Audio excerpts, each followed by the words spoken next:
दोस्तों, आज की यह कहानी एक अल्लाह वाली, एक नागिन और एक लालची औरत के बारे में है। सोने का अंडा देने वाली नागिन जो इंसानों और जानवरों को डस लेती थी। कैसे एक लालची औरत सोने के अंडे के लालच में अपने बच्चे को नागिन से मरवा देती है। चलिए, आइए इसके बारे में सुनते हैं। दोस्तों, किसी गांव में फरीदा का घर था। वह अयाज नाम के एक किसान की बीवी थी, लेकिन उनका कोई खेत नहीं था। अयाज अपने मालिक सलीम के खेत में जाकर काम किया करता था, लेकिन उसकी आमदनी इतनी नहीं थी कि वह अपनी बीवी और बच्चों को पेट भरकर खाना खिला सके। एक दिन फरीदा कहने लगी, हम थक गए हैं ऐसी जिंदगी जीकर, जिस जिंदगी में ना हमारे लिए पेट भर करके खाने के लिए रोटी है और ना ही कोई ख्वाहिश पूरी हो सकती है। बेचारा अयाज कहता, अल्लाह पर भरोसा रखो, वह इंशाअल्लाह हमारी मदद जरूर करेगा और तुम अल्लाह ताला से मांगा करो। तो फरीदा कहती, अल्लाह ताला से ही तो मांग रही हूं, मुझे कुछ भी नहीं मिलता है। मेरे दो बेटे हैं, इमरान और हामिद, उनका भी तो पेट भरना होता है और उनकी कोई भी तमन्ना पूरी नहीं होती है। अयाज कहता, अल्लाह से मांगो, वही देने वाला है। तुम दुआ करो कि हमारे हालात अच्छे हो जाएं। फरीदा कहती, मैंने बहुत सी दुआ की है, लेकिन मेरी कोई भी दुआ कबूल नहीं होती है। फरीदा नाशुक्री करती थी। एक दिन उनके दरवाजे पर बशीर नाम का एक सपेरा बीन बजाते हुए आया। फरीदा ने दरवाजा खोला और कहा, यहां पर बीन क्यों बजा रहे हो? बशीर कहने लगा, मुझे दूध चाहिए। तुम्हारे घर में बकरी का मीठा और ताजा दूध मुझे मिल सकता है। उनके घर में सच में एक बकरी थी जिसका दूध बहुत ही मीठा और जायकेदार था, और उस जगह उस जैसी बकरी ही नहीं थी। लेकिन फरीदा नाशुक्री से भी खुश नहीं थी कि उसके घर इतनी अच्छी बकरी है। सपेरे के दूध मांगने पर फरीदा चिल्लाई और कहा, क्या हमारे पास खुद पीने के लिए दूध नहीं है और तुम्हें दूध पिलाएं? बशीर कहने लगा, तुम तो मुझसे भी ज्यादा गरीब हो। मैं तुम्हें एक ऐसी कीमती चीज देता हूं जिससे तुम्हारे जीवन के सारे दुख खत्म हो जाएंगे। फरीदा कहने लगी, अगर तुम मुझे वह कीमती चीज दोगे तो फिर तुम्हारे पास क्या बचेगा? और उस कीमती चीज से तो तुमको भी फायदा उठाना चाहिए। तुम भी तो गरीब हो। बशीर ने कहा, हम उस चीज से फायदा नहीं उठा सकते हैं, लेकिन हम लोगों की मदद कर सकते हैं। तुम इस बात की फिक्र ना करो। मेरे पास एक ऐसी नागिन है जो तुम्हारी जिंदगी को बदल देगी। उसने पिटारी खोली तो उसमें एक छोटी सी लाल नागिन बैठी हुई थी। फरीदा ने उस अजीबो गरीब लाल रंग की नागिन को ले लिया और एक बिल में रख दिया। फरीदा ने सोचा कि मैंने बशीर पर अंधा यकीन तो कर लिया, लेकिन कहीं यह हमें नुकसान ना पहुंचाए। फिर उसे याद आया कि बशीर ने कहा था कि यह तुम्हें नुकसान नहीं देगी, बल्कि तुम्हें फायदा ही फायदा देगी। उसने उसे बिल में छुपा दिया और अपने शौहर अय्याज को यह बात नहीं बताई। सुबह जब अय्याज काम पर चला गया तो फरीदा उस नागिन के बिल के पास आई, और वह यह देखकर हैरान रह गई कि वहां पर एक सोने का अंडा रखा हुआ था। वह खुशी से पागल हो गई। पहली बार उसने जिंदगी में सोना देखा था। वह जल्दी से बाजार गई और सोने को बेचकर घर में बहुत सा सामान ले आई। वह नागिन रोजाना सोने का अंडा देती और फरीदा रोजाना सोने का अंडा मिलने पर बहुत खुश होती थी। एक बार अय्याज ने कहा, तुम्हारे पास इतना पैसा कहां से आ रहा है? मैं तो इतना कमाता नहीं हूं, और ना ही हमारी कोई जायदाद और ना ही जमीन है, कि तुम्हारे घर वाले इतने अमीर हैं और इस तरह हमारे हालात कैसे बदलने लगे? तो फरीदा ने अपने शौहर को यह बात बता दी कि इस बिल में एक नागिन है जो बशीर सपेरे ने मुझे तोहफे में दी है, और यह रोजाना एक सोने का अंडा देती है, और इसकी ही वजह से हमारे घर में खुशहाली आ गई है। फिर उसके बाद उसने अपने शौहर से सख्ती से कह दिया, खबरदार किसी को बताना नहीं कि यह खजाना हमें रोज मिलता है। अब हैरानी की बात यह थी कि वो नागिन रोजाना बढ़ती जा रही थी। पहले वह छोटी थी, लेकिन अब उसकी लंबाई में इजाफा होता जा रहा था। फरीदा रोजाना उस अंडे को उठाती और संभाल कर रख लेती ताकि किसी की नजर न पड़ जाए। इस तरह यह सिलसिला कई रोज तक चलता रहा। पूरे मोहल्ले में उनकी अमीरी की बातें होने लगीं। दिन दोगुनी और रात चौगुनी उन्होंने तरक्की की, और अयाज भी अब खेतों पर नहीं जाता था, बल्कि उसने तो वह खेत भी खरीद लिए थे और वहां पर उसके मुलाजिम काम करते थे। पूरा गांव हैरान था कि किस तरह उनकी जिंदगी में बदलाव आ गया है, लेकिन उन्होंने यह राज किसी को नहीं बताया था। लेकिन अब उनकी मुश्किलात बढ़ने वाली थी। एक दिन लाल नागिन अपने बिल से बाहर निकली और अयाज की उसी बकरी को उसने डस लिया जो घर के सहन में बंधी हुई थी। वो नागिन इतनी जहरीली थी कि वह बकरी बिल्कुल खत्म हो गई, उसका ढांचा बन गया। सुबह जब अय्याज उठा और फरीदा भी सहन में आई तो उसने देखा कि बकरी वहां पर मौजूद नहीं है, लेकिन वहां उसकी हड्डियां पड़ी हुई हैं। और उन्हें यह पता नहीं था कि यह सब उस नागिन की कारस्तानी है, क्योंकि वह तो बाहर आती ही नहीं थी। अपनी प्यारी बकरी के मरने पर फरीदा बहुत गमजदा थी और उसे यह बात समझ नहीं आ रही थी कि बकरी मरी तो ढांचा कैसे बनी। उसने सोचा कि मैं रात में छुप कर देखूंगी। रात में झूठ मूठ की आंखें बंद करके लेट गई। फिर उसने चुपके से जब देखा तो वह नागिन बिल से बाहर निकली और उसकी एक मुर्गी पर हमला कर दिया। उसे बहुत दुख हुआ कि मेरे सारे जानवरों को वह खा रही है, खासकर मेरी दूध देने वाली बकरी को वह खा गई है। सुबह उसने उठकर अपने शौहर को यह बात बताई तो अयाज को बड़ा गुस्सा आया। उसने कहा, मैं नागिन को मार दूंगा। लेकिन फरीदा ने अपने शौहर को यह कहकर खामोश कर दिया, सब्र करो, ये रोज हमें सोने का अंडा देती है। हम इस अंडे से और भी बकरियां खरीद लेंगे और जानवर खरीद लेंगे। और यह नागिन सिर्फ जानवरों को डसती है, इंसानों को नहीं। उसने अपने शौहर को इत्मीनान दिला दिया और लालच में अपने शौहर को कायल भी कर लिया।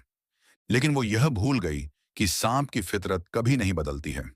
कुछ दिन गुजरने पर वह लाल नागिन फिर से बाहर निकली और अय्याज के घोड़े को, जो उनके घर में बंधा हुआ था, उसे भी डस लिया और वह बकरी की तरह फौरन ही मर गया। सुबह तक उसका ढांचा भी बन गया।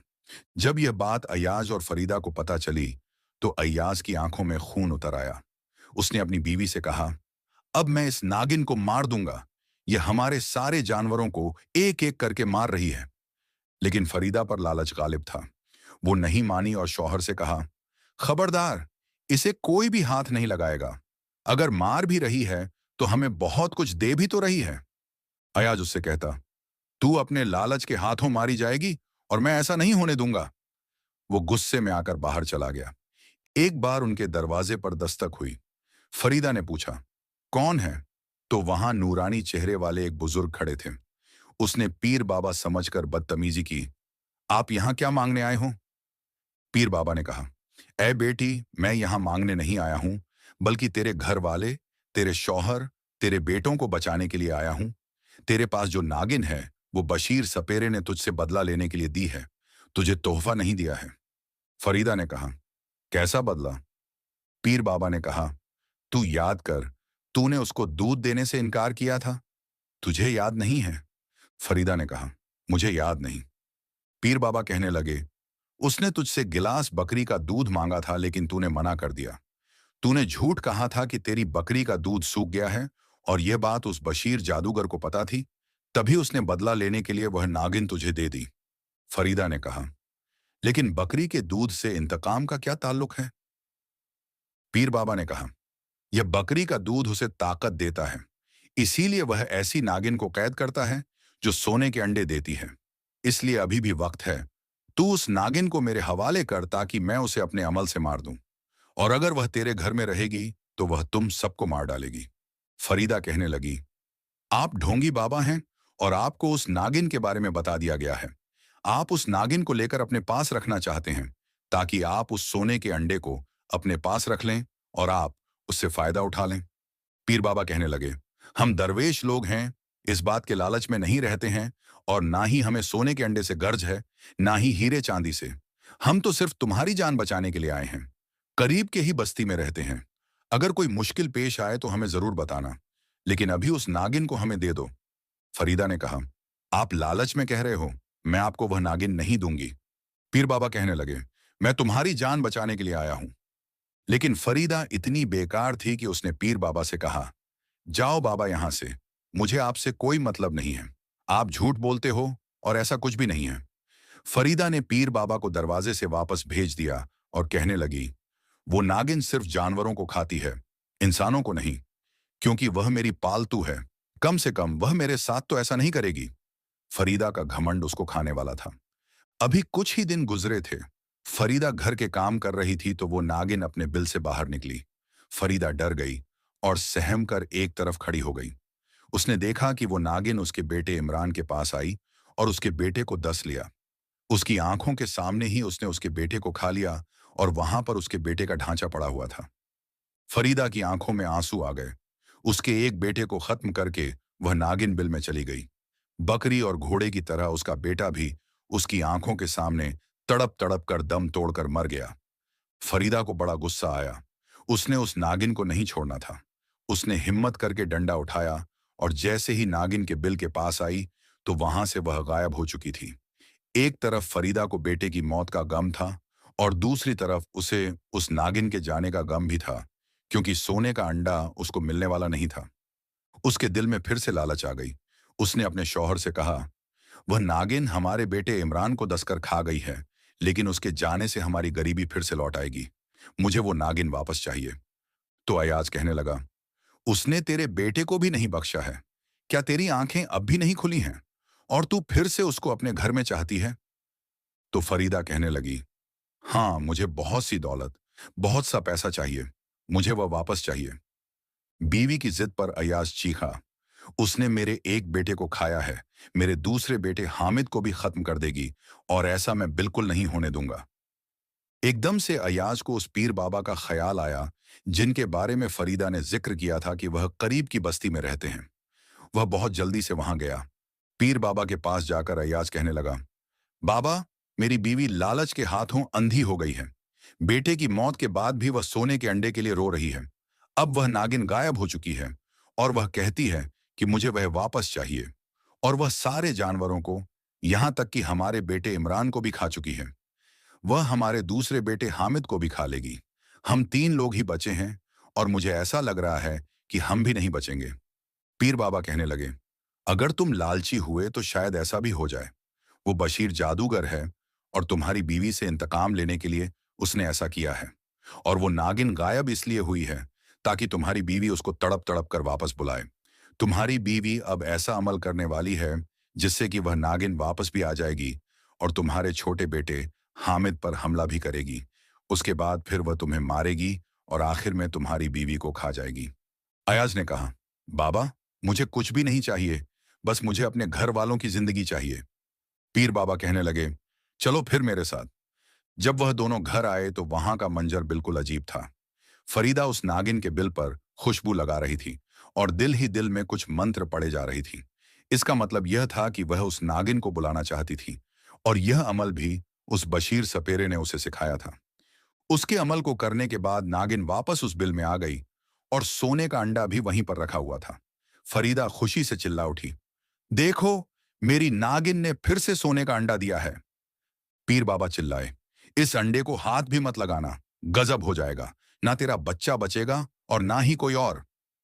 लालची फरीदा ने पीर बाबा की आवाज सुनी तो पलट कर देखा कि वही नूरानी चेहरे वाले बुजुर्ग खड़े हुए थे। उसने कहा, आप यहां फिर से आ गए? अयाज ने कहा, तू चुप कर।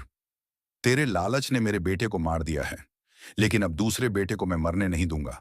मैं तेरी लालच में पूरे घर को तबाह नहीं होने दूंगा। पीर बाबा ने कहा, बेटा, एक तरफ हो जाओ। उसके बाद पीर बाबा ने जल्दी से हिसार खींचा और अपना अमल शुरू कर दिया। जैसे जैसे पीर बाबा अमल कर रहे थे, वैसे वैसे उस नागिन का जिस्म छोटा होता जा रहा था। जब वह नागिन पहले वाली जिस्मानी हालत में आ गई तो उसी वक्त धुआं फैला। देखा तो वहां बशीर सपेरा खड़ा हुआ था।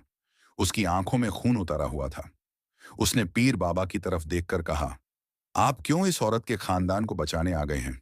ये लालची मक्कार औरत है जिसका पेट कभी नहीं भरेगा। मैंने अपनी नागिन को खास काम के लिए इसके पास भेजा है, और वह काम होने वाला था कि आप यहां पर आ गए। पीर बाबा ने कहा, यह औरत लालची है, लेकिन तुझे कोई हक नहीं है कि तू किसी से बदला ले या इंतकाम ले। अगर इसने तुझे बकरी का दूध नहीं दिया था तो उसके बदले में तू इसके पूरे खानदान को खत्म करने की क्यों ठान चुका है? बशीर बोला, हाँ, क्योंकि उस दूध को पीकर मैं ज्यादा ताकतवर हो जाता हूं। मेरा जादू काम करता है। इस नागिन को काबू करना आसान नहीं है, और बकरी का वह दूध हमें इतनी ताकत देता है ताकि हम जादू कर सकें। लेकिन इस औरत ने मुझसे झूठ बोला। तो देख, बशीर सपेरे ने आगे कहा, इसलिए देख लो, सिर्फ इसकी वह बकरी नहीं मरी, इसका घोड़ा नहीं मरा, बल्कि इसका बेटा भी मर गया। अब यह इतनी पागल हो गई है कि इसका दूसरा बेटा भी मरने वाला है। इसका शौहर भी इसकी आंखों के सामने दम तोड़ेगा। पीर बाबा कहने लगे, ऐसा नहीं होगा, तू इससे इंतकाम नहीं ले सकता है। तो बशीर ने कहा, मैं तो बदला लेकर ही रहूंगा। उसके बाद फिर उसने बीन बजाना शुरू कर दिया। जैसे जैसे वह बीन बजाता जा रहा था, फरीदा की हालत खराब हो रही थी। वो चक्कर खाकर जमीन पर गिर गई और बेहोश हो चुकी थी। पीर बाबा ने कहा, ए बशीर, तू बहुत गलत कर रहा है। यह औरत माना कि लालची है, लेकिन यह सुधर भी सकती है, तौबा भी कर सकती है। बेहतर यह है कि तू भी सुधर जा और यहां से चला जा, वरना मैं तुझे खत्म कर दूंगा।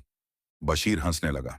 उसने कहा, मेरा जादू इतना ज्यादा ताकतवर है कि तू मेरा कुछ भी नहीं बिगाड़ सकता है। पीर बाबा ने उस नागिन की तरफ देखा जो बिल में छुपकर बैठी हुई थी। वह उसके पास आए और उसने कुछ भी न कहा।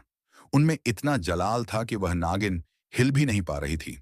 पीर बाबा ने आराम से उसके सोने के अंडे को उठा लिया और उस अंडे पर दम करके उस जादूगर की तरफ फेंका, जिससे कि उसका जिस्म पत्थर का बन गया। कुछ ही देर में बशीर सपेरा रेजा रेजा होकर मिट्टी बन गया और उसके मरते ही वह जादुई लाल नागिन भी खत्म हो गई। पीर बाबा ने दम किए हुए पानी के छींटे फरीदा पर मारे, जिससे वह होश में आ गई। फरीदा ने पीर बाबा के कदमों को पकड़ लिया और कहा, मुझे माफ कर दो बाबा। मैं लालच में इतनी पागल हो गई थी कि मैंने अल्लाह ताला से माफी मांगने की बजाय एक नागिन से अपनी खुशियां मांगी और सब कुछ खत्म करने चली थी। मैं तौबा करती हूँ। मैं तौबा करती हूँ कि अब मैं लालच नहीं करूंगी। अल्लाह ताला ने मुझे जितना नवाजा है, उसी में मैं खुश रहूंगी। उसके बाद फरीदा ने कभी लालच नहीं की और न ही कभी किसी फकीर को धुतकारा, बल्कि उसने अल्लाह ताला से मांगा और अल्लाह ताला ने उसके शौहर अयाज की मेहनत का सिला उसे इस तरह से दिया कि वह जल्द ही अपनी हलाल कमाई से बहुत अमीर हो गया। पीर बाबा ने फरीदा को दुआ दी थी, तो अल्लाह ताला ने उसे इतना नवाजा कि अब वह लोगों की मदद करने लगी। इसीलिए दोस्तों, इस कहानी से हमें यह शिक्षा मिलती है कि लालच बुरी बला है। हमें हमेशा अल्लाह ताला की दी हुई नेमतों पर शुक्र करना चाहिए और कभी भी लालच में आकर अपना सब कुछ दांव पर नहीं लगाना चाहिए। अल्लाह ताला हलाल की कमाई में ही बरकत देते हैं। अस्सलाम वालेकुम। अल्लाह हाफिज।